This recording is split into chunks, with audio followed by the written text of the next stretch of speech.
ताज़ा तरीन वीडियोज़ के लिए चैनल को सब्सक्राइब करके बेल आइकन और ऑल नोटिफिकेशन पर क्लिक करें ताकि आपको मिले हर खबर सबसे पहले।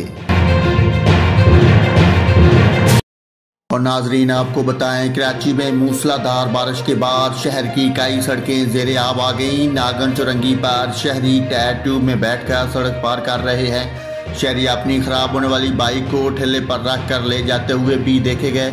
तेज़ बारिश के बाद नागन चुरंगी की सड़क भी ज़ेरे आब आ गई। ट्रैफिक की रवानी मुअत्तल।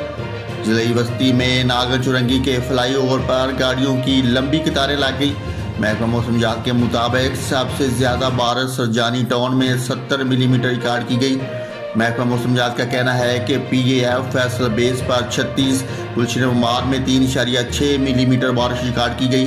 कराची के मुख्तलिफ इलाकों में कल वक्फे से बारिश का सिलसिला जारी रहा। बारिश के बाद अहम सड़कों पर पानी जमा होने से ट्रैफिक की रवानी मुतासर हुई। कार 7 से शारा फैसल जाने वाली सड़क पर बारिश का पानी जमा है। FTC से मेट्रोपोल के दरमियान सड़क के दोनों जानब ट्रैफिक की रवानी मुतासर हुई।